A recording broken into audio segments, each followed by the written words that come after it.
Live. Welcome, ladies and gentlemen. It is Sunday night. That means it's time for Sunday Night Live. Every Sunday night, Scott Sandlin and I get together and we spend some time talking about hypnosis and give you the opportunity to actually experience hypnosis. So this is a class for everybody, HPTI students, ICBCH students, people taking a hypnosis certification, or people who have taken a hypnosis certification somewhere else. And it's also open to people who are just plain old interested in hypnosis and want to learn about applying self-hypnosis to their own life to experience success. And so every Sunday night, Scott and I get together and try to share some wisdom or some ideas. We frequently have guests, and we have some of the best guests in the whole wide world on our show. And if you ever miss anything, you can see the archive. There's a link actually above to all the previous versions.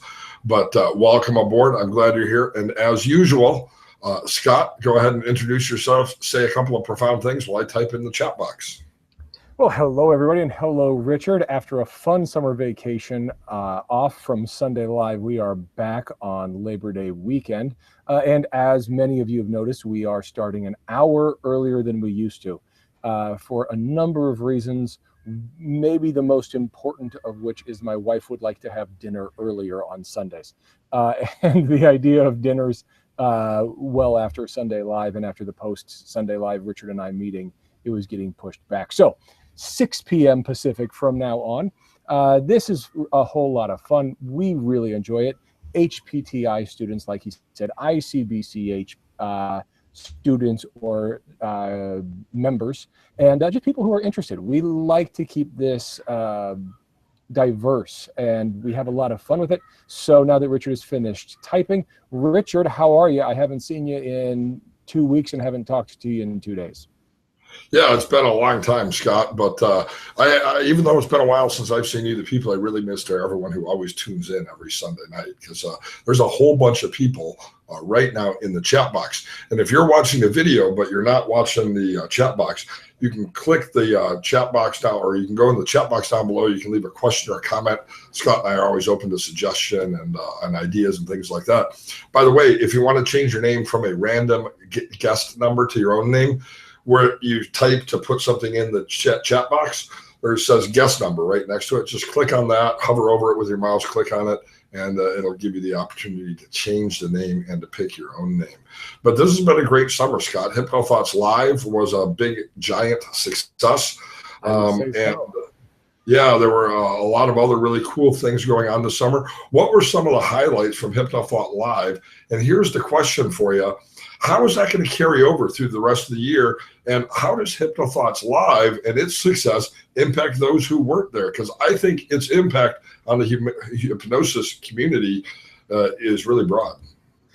Yeah, I don't take credit for Hypno Thoughts Live being great. I think Hypno Thoughts Live was great because of everybody who showed up and the attitude that everybody brought. You know, the sort of the overarching theme that everyone told me they felt. You know, they might have worded it in different ways, but it's the idea of family reunion, and it really does have a family reunion vibe. It's you know, there's a colleague quality, a friend quality, a peer quality, with really, sorry for the airplane flying over me, that really minimizes the pretentiousness that can sometimes be at conferences and work events. And so we didn't have that, which I thought was awesome. And I think the way that carries forward is when we have shown each other respect and we've met each other face to face and we've bought each other dinner or a drink or sat next to each other in a class or any of those things, it allows us to be more candid with each other. It allows us to be more honest with each other, and it allows us to be more supportive and constructively critical of each other. And so as it carries forward, I think there's a ripple effect of that is the thing that I'm really the most excited about, is being able to help impart that sense of accountability through community in our industry and community. Sure. Now, one of the cool things that's coming up, everybody knows it, who's been either at Hypno Thoughts or has been reading hypnothoughts.com. You've totally redone hypnothoughts.com. And although the new version is not live yet, it will be shortly. And so what are those changes in hypnothoughts.com going to mean for the way that hypnotists communicate? How can that contribute to helping move our profession forward? We're doing a lot there. I mean, I spent a lot of my summer working on that, which is, one of the advantages to having this off every Sunday was Hypno Thoughts Live and the new hypnothoughts.com. I'm hopeful that it'll happen this week. You know, my goal was September 1st, and we're going to be pretty darn close to hitting that. Will just probably be this week. The site is simplified. The features are more obvious. The communication is slightly better, actually. The site's designed for mobile and mobile chat, so you can talk to each other from your phones. It's got better integration with Facebook. It's got a more simplified, like I said, layout that's going to make the private discussions still stay off Google. So that's still going to happen. We're going to have an announcement section that's going to be easier. Instead of having a calendar of events and a blog and a training bulletin board and all those things, we've condensed those into one area. We've done a couple other little things like that that are going to make it easier for people to find classes and to find good quality classes that I personally endorse. Things like that. And also, which kind of combine the two things you're talking about, there's going to be a spot on there with year-round information on Hypno Thoughts Live and a place to find all the recordings of all the classes that were at Hypno Thoughts Live. So if you didn't make it, or if there's a class you really want a recording of and you were there, when the new Hypno Thoughts Live launches, it'll be easy to find those recordings. Although, if you were at the conference, you've already received a link, or if you're on our Facebook group for Hypno Thoughts Live, you've already seen the links for getting the conference recordings.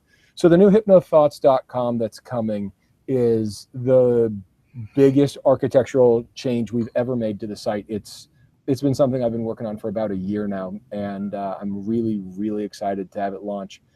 You can post videos from your iPad, Melissa, absolutely. The whole thing, it works on iPads, iPhones, Android phones, you name it. If it connects to the internet, you can use it on Hypno Thoughts from now on. And the cool thing is that Scott and I have the same tech team working on our projects. Yes, and so immediately after Hypno Thoughts Live, or as soon as hypnothoughts.com relaunches with a new version, the following week, both Subliminal Science and ICBCH.com will relaunch with a completely all new infrastructure that is highly accessible, that I think is really going to help promote some growth in the field of hypnosis over the next year. So lots of exciting things going on from a tech perspective. Now, every Sunday night, Scott and I get together, talk about hypnosis things that are going on. Often we interview somebody, although today we're not interviewing anybody. This is our first Sunday back after taking a summer break of about 6 or 8 weeks, maybe even 10 weeks. It seemed like it was a while since we've been away, but that's okay. And so we get together. It's a time for you to chat, to ask some questions, etc., and also a time for you to experience hypnosis as well. And so, Scott, let's talk a little bit before we actually do a hypnosis session. Let's talk about building a practice, because one of the things that we're doing is we're completely redoing and recording the ICBCH basic certification course, which some people have taken. And one of the reasons why I'm doing that is not only to increase quality and timely information and things like that, but I really want to include a substantial amount of information about successfully building a private practice. And lots of people, whether they've been in practice for 5 or 10 or 15 or 20 years, really don't have a business education or a marketing education, and they don't have the resources for really fully developing their potential. And I know, Scott, you and I both have a passion for building, for helping people experience business success in addition to clinical success. And so when I was at Hypno Thoughts Live, I was talking to Zolita Grant, and Zolita Grant is a hypno coach in Colorado. She's been somebody that we've all known for decades. She's been around forever. She's completely awesome. And she's somebody that all of us need to be grateful for, because she single-handedly took on I think it was the psychology board in the state of Colorado that said she could not practice hypno coaching without a license, and she prevailed in that. What's important to point out is that any time in any state, boards try to assert that hypnotists cannot practice, when those hypnotists follow through, in every case I know of, whether it was Nevada, whether it was Colorado, whether it was Florida, whether it was Connecticut a few years back, California, no state has ever been able to keep hypnotists from being able to practice. Right. But Zolita certainly played a role in that. But Zolita gave me a thumb drive. It was really pretty cool. She said, it was kind of like she was a spy. And she said, Richard, I have something for you. And she handed me a thumb drive. And I said, what's on it? And she said, it is all the forms that I've ever used in my private practice. Every one of them, 121 pages in both a Word format and in a PDF format. And I said, wow, that's cool. I said, what should I do with it? Because I have my own forms that I've developed also. And she said, I want you to put it on the Hypno store because people could really benefit from it. And so I asked her, I said, well, how much do you want me to sell this for in the Hypno store? $50, $80, $100, $200? And she said, no. She said, price it at whatever you want. Just make sure it gets in people's hands.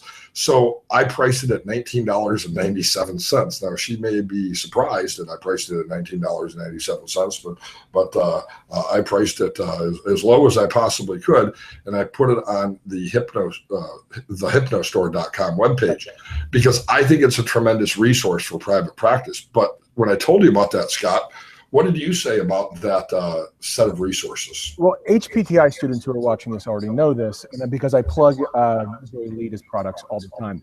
This set of forms are the forms that I used when I was getting started. I've known Zoe Lita for 15 years, and I met her at the ACHE conference or the IMDHA conference. I don't remember which. And I went to her booth, I was going around the booth, and she said, here's all the forms that you need to get started. And I was getting started, and I had no idea how to make forms. I had no idea what intake paperwork should look like. And I could have, stumbled my way through it and all that stuff. But I think it was like $50 for the whole thing. And it was that was 15 years ago. Yeah, it was 15 years ago. It was a 3-ring binder of forms. That's all it could be. It was a 3-ring binder of forms. And she said, here's all the paperwork you'll ever need. And I used 90% of those forms for the first 10 years of my practice, with very, very few modifications on some forms and no modifications on a few others. So I personally used these things for a decade. I have endorsed them many, many times to all of my intro students for years, and everyone who's ever looked at it has thanked me for just telling them about it. Zoe Lita is great. She's the vice president of the ACHE. So she's around. She's plugged into everything. Like you said, what she did in Colorado is really important. And these are the forms that she's used after 20 years of experience and all that. So, well, let me ask you a question, Scott. Yeah. Why are forms important? I mean, whether you use Lita's forms or my forms, in the ICBCH group on Facebook, I've put a bunch of forms that I use for my office. They're freely available, not nearly as comprehensive as Lita's 121 pages. But in the ICBCH group, there are some free sample forms. Why is it important to use forms? What's the value of either paper or electronic collection of form data? Why should hypnotists bother to do that? A lot of reasons. The first reason is it makes your life easier and your practice more organized, right? If you know how to collect the right information in the right way, it means you're not reinventing the wheel and you're not doing a lot of guessing. You're getting the information you want in a way that is easily digestible. A distant second place on that is it's a professional thing to do, and it's a professional thing because it's a best practice. There are, in terms of interfacing with referring professionals, having experience working with different forms is really useful. In all the drug rehab centers, doctors' offices, and dentist offices I've ever worked in, I've had to adapt to their forms, and using different forms throughout my career is an important part of my success. That when someone says fill out forms, I don't, my jaw doesn't drop, my eyes don't go big, and I go, I don't know how to do this. Get in practice of doing things that other professionals do, so that if and when you have a chance to work with them and say, hey, can you just, let's forward our paperwork back and forth to each other so we're on the same page about this client/patient. And of course, you get a release to do all that. And there's one of the forms in there in one of Zoe Lita's forms is a release of information form, so that you can be communicating with referring professionals. Once you've done that, then you're giving them your forms, and you don't look like an idiot who made them yourself with crayons. So there's a list off the top of my head. You're probably going to come up with a few things that are better. Well, no, those are really a great list. I think one of the valuable things about forms is, like you said, it keeps me organized. If I have, 20 clients that I'm going to see in a week, Gosh, I can't remember next week everything that I need to remember about them, and having a summary of those things can be particularly useful. Also, I think, we live in a litigious society, and hypnotists are very infrequently sued. The reason why our liability insurance is really very low compared to other professional groups is because there really aren't very many lawsuits against professionals.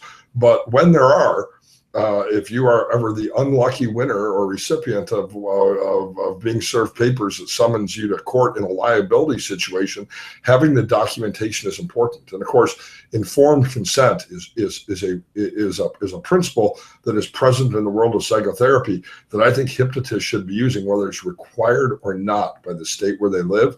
And that is written documentation that we've told individuals what services we offer, what the limitations of our services are. Practice, right?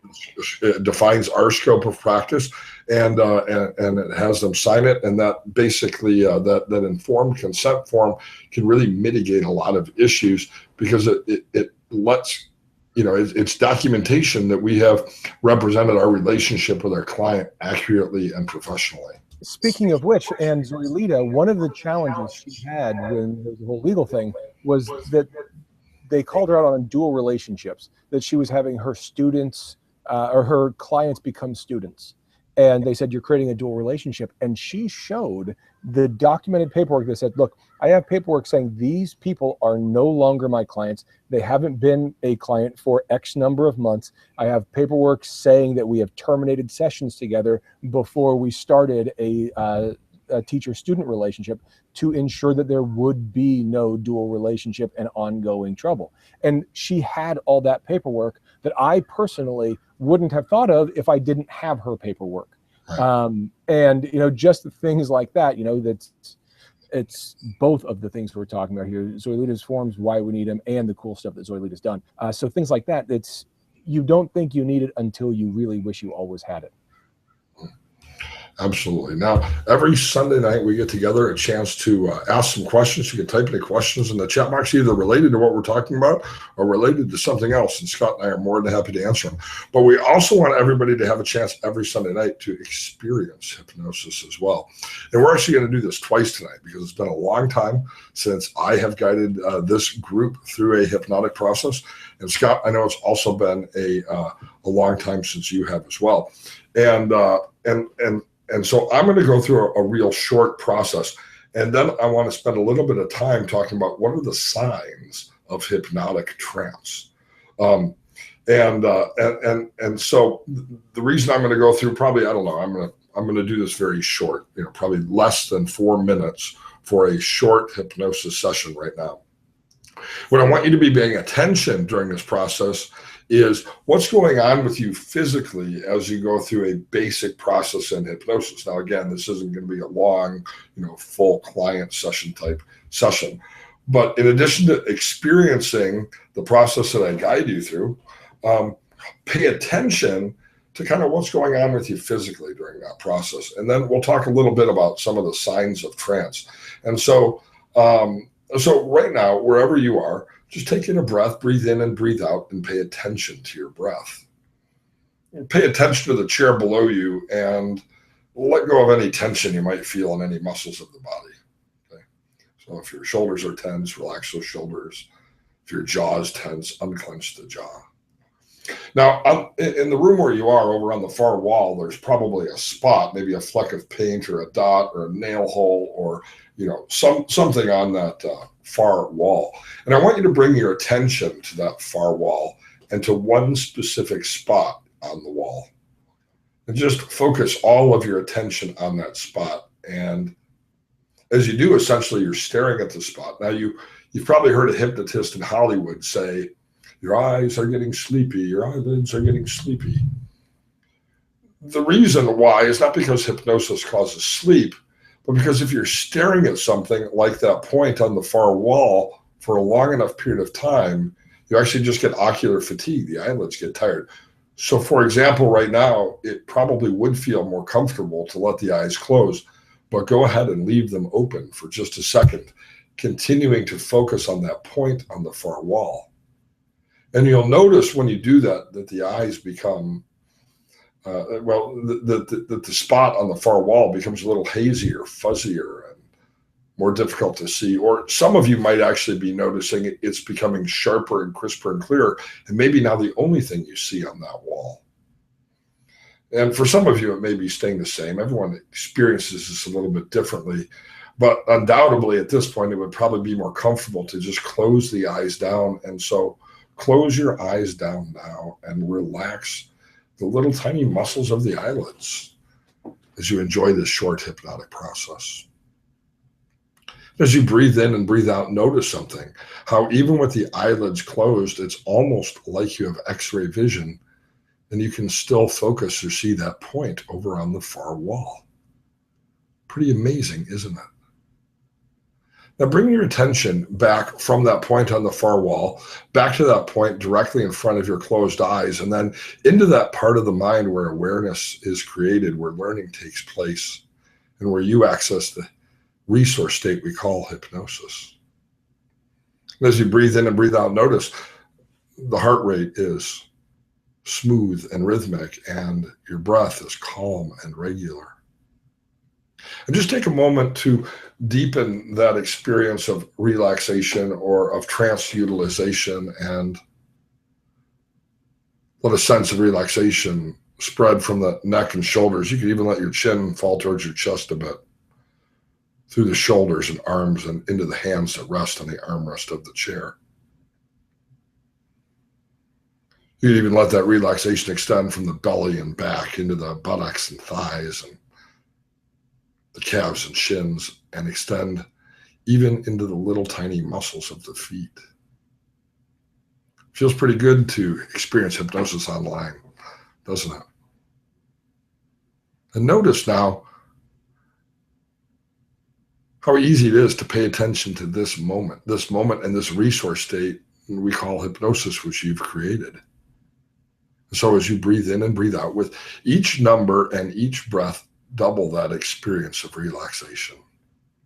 5, 4, 3, 2, 1, 0. Perfect. Letting go completely, enjoying this moment of serenity, this state of learning, this state of relaxation that you've created.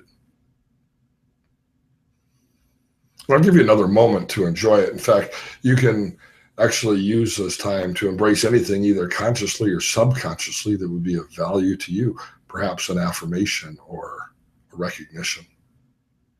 But in a moment, I'm going to count to 3, because the short session is over. And when I count to 3, the great thing is that even though you will open your eyes and feel energetic, you can take any learnings from this short session into the world with you throughout the rest of the afternoon, the evening, or even the rest of the day. And so, 1, taking a breath.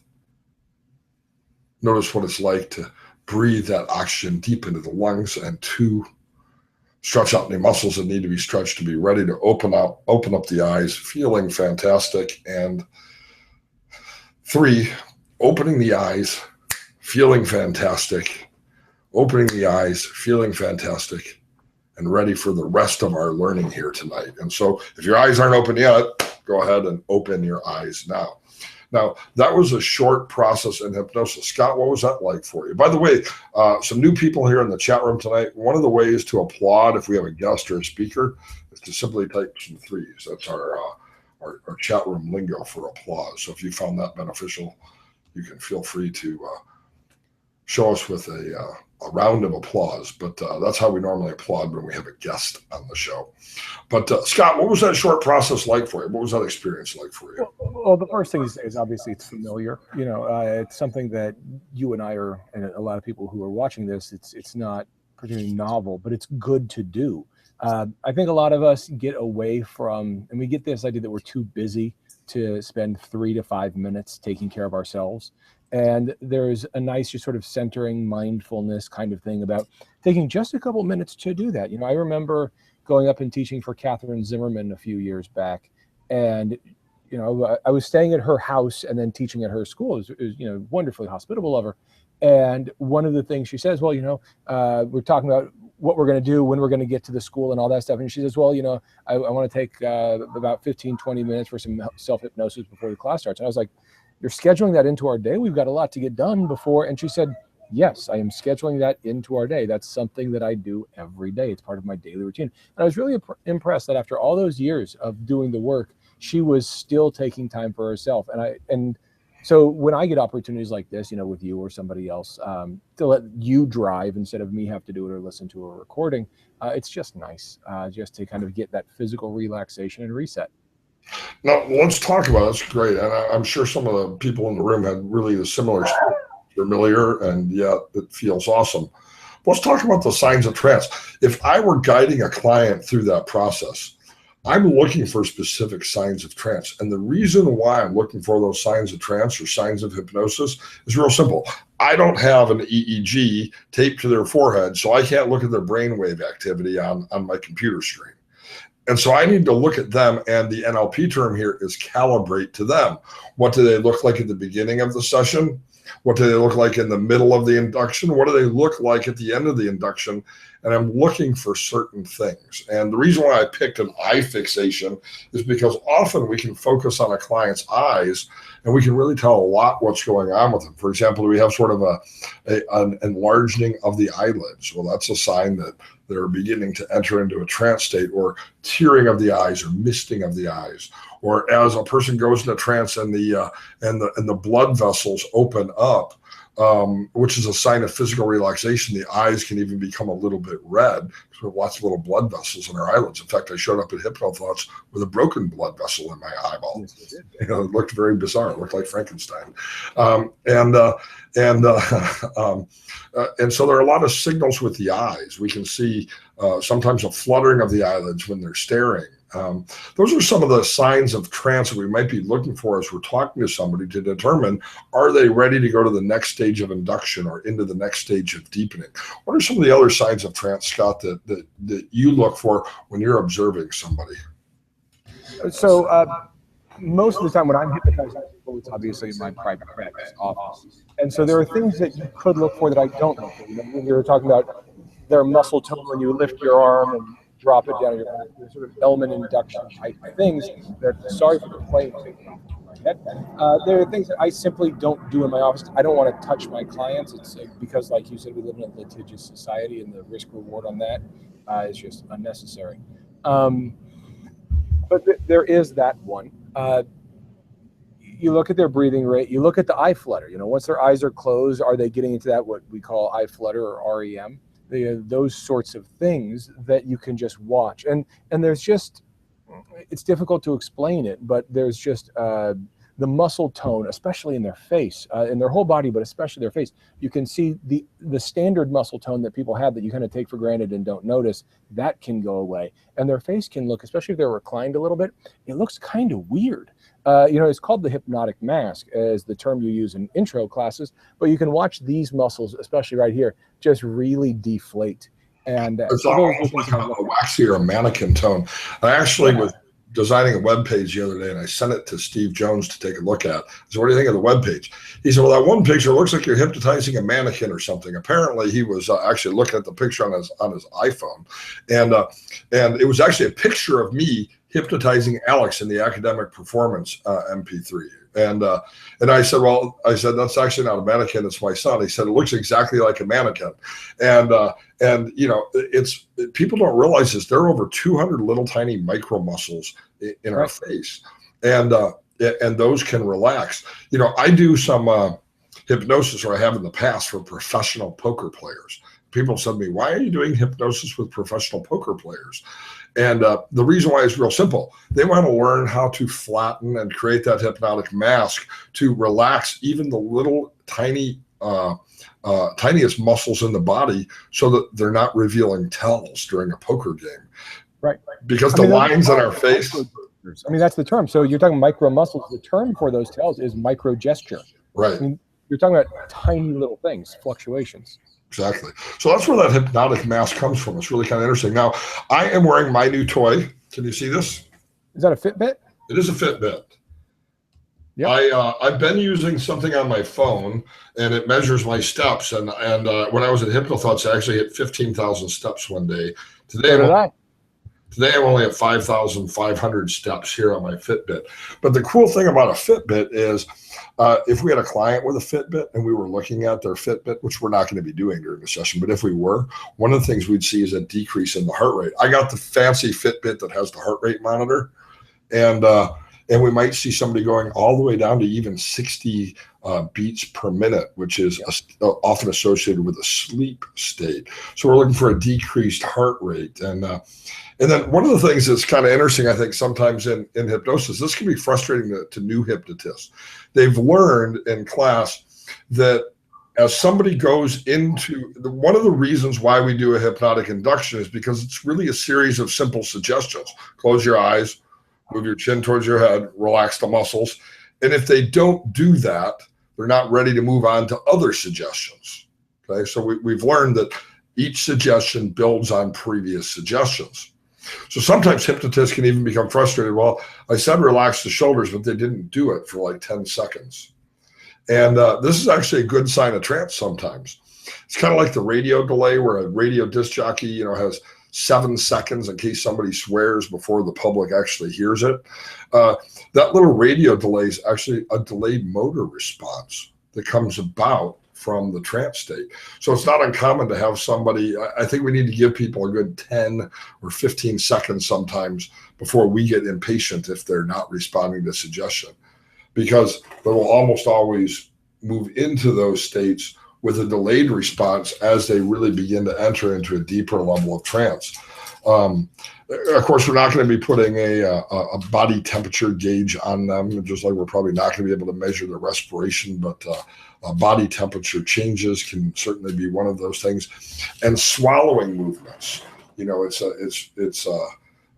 this is actually a Dave Park trick. And Dave Park is a hypnotist in New York City. He'll actually say, oh, look, you're already halfway there. If you try to swallow, you can't. As soon as you give that suggestion, people find it extremely difficult to literally swallow. And that's because people are going into a trance state. So as we are working with a client, these are some of the things we can look for to validate that they're moving from a gamma, if they came in really excited and agitated in a state of crisis, or a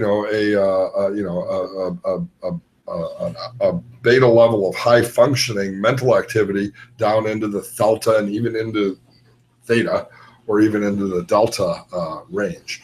By the way, delta is the one that's kind of in between the two. That's a hybrid that you've just invented, is delta.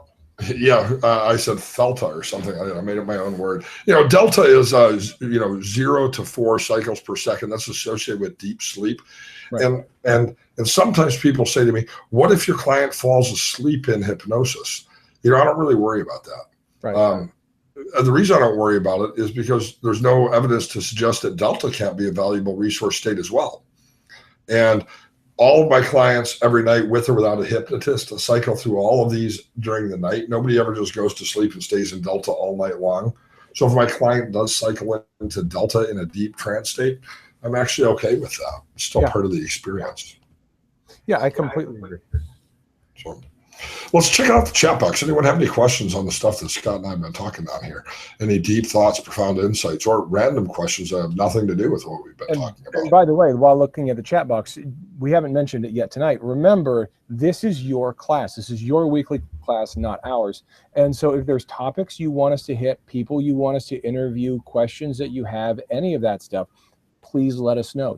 We got into a good rhythm of that before we took our summer break, and I'd like to get back into that rhythm where you guys feel really comfortable. I mean, even put in the chat box right now, or send us a message after class is over. Anytime you've got an idea and it comes to mind, shoot us a message, drop us a line, and if you're wondering about it, there's probably quite a few other people who are watching this who are interested in it too. So any questions? Are you saying like that, Scott? There's no such thing as dumb questions, only dumb people. No, no such thing as dumb questions, only like unanswered questions, or only questions you didn't ask, or something like there's some sort of cliche like that that's valuable. The only one I know is there's no such thing as dumb questions, just dumb people, but that's not going to apply here. Right. Okay, now every Sunday night we get together, a time to experience hypnosis, to talk about or chat about hypnosis, and for some resources. We also try to give away something free every single week. And at the very last minute above, I actually added a link to a free hypnosis MP3. So if you're interested in a free hypnosis MP3, right above the video box here is actually a link. And we always try to provide some sort of free resources of value to people for participating here on Sunday night. So claim that MP3 tonight. Paul just asked in the chat room, hi guys, if hypnosis isn't relaxation, why do we aim for it at times? Just curious to know. There's a few reasons. One, there's just benefits to relaxing and teaching people to relax. But when you talk about it from a technical standpoint, what we're doing, number one, we're reducing distractions.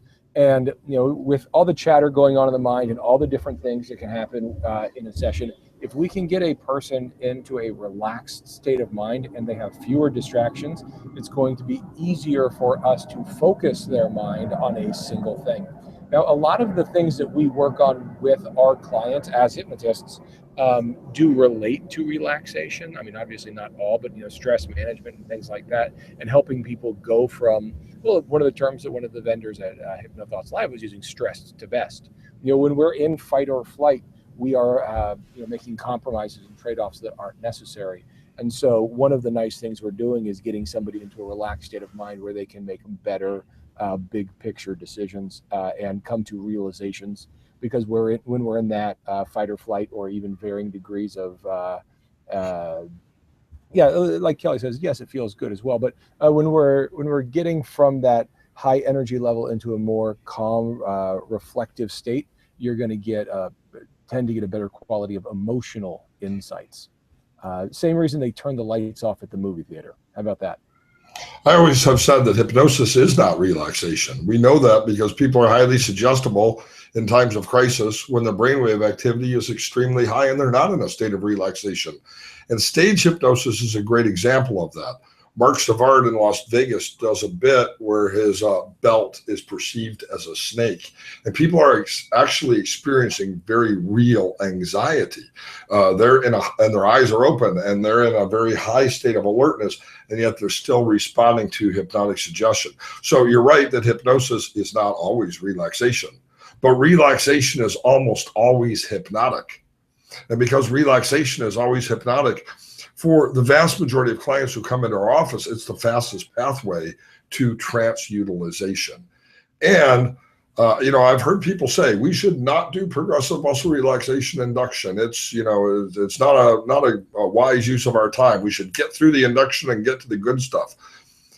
If we do the induction correctly, induction is the good stuff. It teaches a very valuable skill.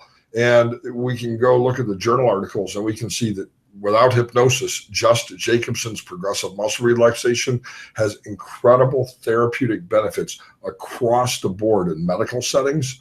And so you're right, hypnosis is not, or relaxation is not, or hypnosis is not right. You had the first relaxation, time. But relaxation is always hypnotic. And so why wouldn't we use it as a strategy most of the time? It's non-threatening. No one's ever said to me, wait, stop, this is too scary for me. Sometimes people say, well, it's boring. When Erickson articulated 6 ways that we go into trance, boredom was one of them. And we've all had that experience of being bored and entering into that creative part of our own mind. And that's not necessarily a bad thing either. And so we should use whatever resources are available to us. And because relaxation is always hypnotic, it makes hypnosis extremely easy. Exactly. And Adrian just posted in the chat room the health benefits from Dr. Herbert Benson in the relaxation response and all those sorts of things. In the chat room, I just had my first smoking cessation session, and it went, went from 3 packs a day for 20 years to no cravings. I'm texting with him every day to make sure he's still not smoking, but I'm worried these texts are putting thoughts of smoking in his mind. Do you follow up on smoking cessation clients? And if so, how do you do it? Richard, let's just send this one to you. It's a great question. I do a lot of smoking cessation, have done a lot of smoking cessation. I do not follow up with my clients at all between their sessions. It fosters dependency, and it makes you an anxious therapist.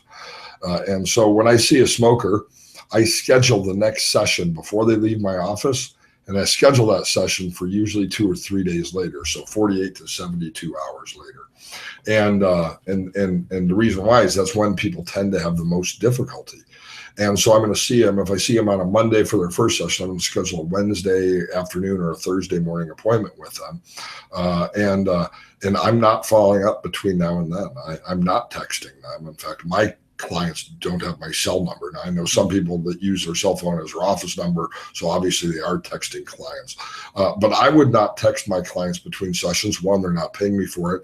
Two, it increases your anxiety. Three, if you are texting them, you need to make certain that your text follows the same pattern of positive suggestions that your hypnosis session does, rather than asking them if they're smoking or how they are. And so I think that texting clients between sessions is almost always more about me and my own anxiety that I do a good job, et cetera, et cetera, et cetera. Our job is not to become the most important person in their world. Our job is to help them function at their highest level so that they can be with the most important person in the world. And for a smoker, if you're particularly worried about them, finding them a buddy to be accountable to from their world between now and their next session is another strategy. But I would avoid texting clients between sessions altogether. I do not follow up with my clients between sessions. Well, first, guest 14, congratulations on having your first smoking cessation session. That's great. Second, what Richard said, it's getting into the habit of following up. You didn't say the frequency, but getting in the habit of constantly checking up on each client will scale badly and drive you nuts. And so setting things up so you're doing your job when the person's in front of you, and when they go away, they're not living in your head. Your headspace is pretty valuable real estate, and that's what people are paying for. And they're paying for your concentration, focus, and attention so that you can do a good job with them. And if parts of that are being, just robbed just little bit by little bit, by good intentions, it's going to rob you of your ability to be your best with the person sitting in front of you. Now, let me clarify one thing. I suppose I do follow up in that I almost always email clients who leave my office some resources that I promised them during the session. So I'm not asking them how they're doing, and I'm not asking them for feedback or to respond to the email. I'm just sending them additional resources. And I do that almost always with all my clients because it communicates the message that, hey, he cares and he's giving me some resources and he really did follow up. And so I usually do that within, the first, 6 or 12 hours after they leave my office. Certainly the evening, of the session at the latest. That being said, if you were to set up, between sessions with clients, sort of an autoresponder email that sent them valuable information, maybe even on a daily basis, I think that would be okay. But the difference here is we're not asking them to personalize it. We're not asking them for their feedback about their experience, but we are letting them know that we are still there. We are present. And that's really what I think the value of this contact or follow-up is letting somebody know they're not alone. That's one of the reasons why they call us as a hypnotist. So although I don't set up an autoresponder to email them between sessions, I think something along those lines could be valuable if it were, 2 or 3 times, or 4 or 5 times between sessions. But again, I think we want to avoid the personalization there because then we're getting into remote therapy. I think there's probably no good upside to that unless you're getting paid for it.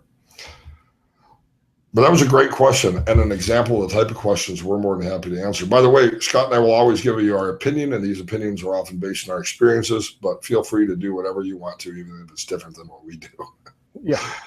And let's see, I work in an addictions residential treatment facility. What good interventions for relapse prevention? Guest 738, let's make that is a big, good question, but we don't have time to get into that one with the amount of time we have left tonight. So relapse prevention and interventions for drug rehab facilities. I work on staff in multiple. I have a staff of other people who work in a few rehab centers, and we run groups and individual sessions. Richard has a lot of experience doing the same kind of work. And we have co-taught a class on addiction and working with people to overcome addiction. These are all things that we are really comfortable discussing, but just, Sure, that's going to be a great topic for a future great topic. And time's actually flown, Scott. We are almost out of time tonight. We usually go for about 45 or 50 minutes. And I guided everyone through a short process of hypnosis earlier. And so, Scott, it's your turn to close us out. with I an would be happy to. experience in hypnosis? And Adrian, in answer to your question, the answer is it's all anecdotal. All follow-up from hypnotists and talking about success rates will always be anecdotal because it's not a clinical study. So any answer you're going to get is going to be anecdotal. But now let's do some hypnosis. So go ahead, everybody. If you haven't already done so, just take a comfortable breath in, and as you exhale, close your eyes. And so as you close your eyes and just focus on the sound of my voice, you can just begin to relax. Now, I know there's all the sounds of my neighborhood behind me, but that's nice because we're outside and it's summer. And so if you hear any of those background sounds, you'll understand that it's just a nice holiday weekend and you can just relax. Because I'd like to talk to you about the summer. As we're wrapping up the summertime and summer vacation, I'd like to talk about something that's going to sound a little bit weird. And as I talk to you about it, you'll just allow yourself to drift off into a daydream. Because I'd like to talk to you about the kinds of television programs that are on during the summer. It's different. You know, it's the holidays, it's the summer reruns and the reality TV. And as we're talking about those things, there's a specific show that I'd like to talk about that I watched a little bit this summer. It's that show called American Ninja Warrior. Now, if you haven't watched this show, it's a show of very extreme obstacle courses and extreme athleticism. And you watch these men and women on these show doing these physical, demanding athletic events, one after another. And they're in increasing difficulty and doing one after another events that most people couldn't do any of them. And they're timed and they're racing and they're doing these things. And what's interesting to me is a few things. Number one, they spend more time talking about the people and showing the background and showing the effort that these people have put in, the dedication and commitment to this craft and this skill set, than they actually show the person executing the skill. And I think that's really interesting because they have all these different people that are on the show and all these people competing that never really get to watch their full run because they spend so much time talking about the work that goes into it. And that work that's invisible for most of the contestants, most of the spectators never get to really see how much these people dedicate their lives to becoming great at something. And so when you see the people succeed, you know, they press the button that means they've achieved this goal, they've made it to the top of this obstacle course, they've done these incredibly demanding things, the exhilaration, the adrenaline, the excitement these people have, the gratitude these people have for the support they've received over the year to get them into this position, the exhilaration they have. And the winners, they were talking about that year round. They supported each other.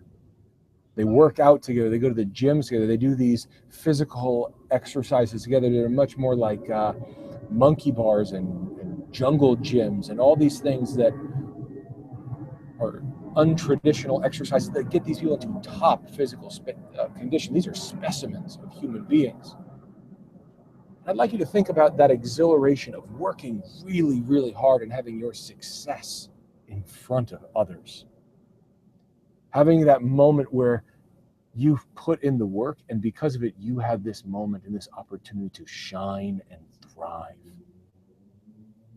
An opportunity to showcase your hard work paying off. And as you do, you can think about how much work you want to put into being great at this job, at this profession, this path of life, and how much work you want to put into it. And as you begin to think about that, you can think about the moments when you're going to get thank yous, high fives, handshakes, and hugs from clients and the family members of clients whose lives you've been a part of impacting.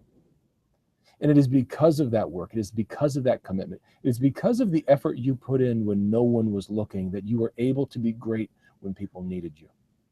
And you can think of that feeling inside you and why you want that feeling, drawing you closer and closer to your success, your commitments, your achievements, and those little moments, those unexpected sometimes moments where your hard work pays off. And in that moment, you have the feeling of knowing, not just believing, but knowing with certainty that you've got the goods, that you have what it takes to be successful. And in those moments, you get to make impacts on the lives of many.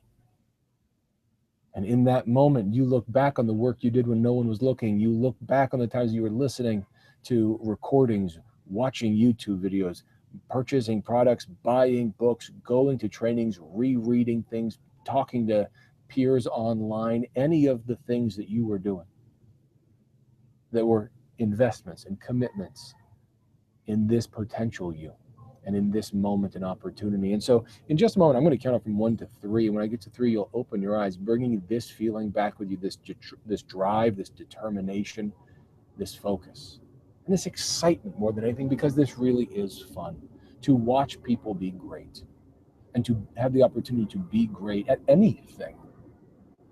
And so with that idea, just come on back to the room, starting with number 1 as you feel your body start to stir just a little bit.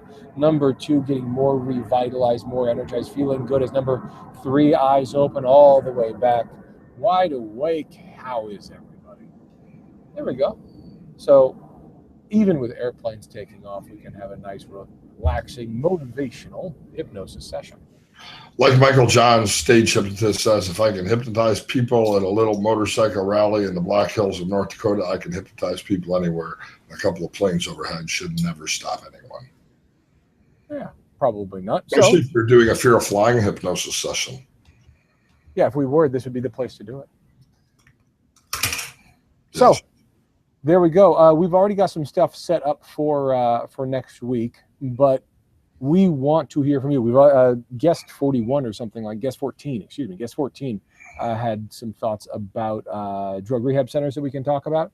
And so we can do that. And we'll have some other topics coming up soon. Richard, it was good to do this again.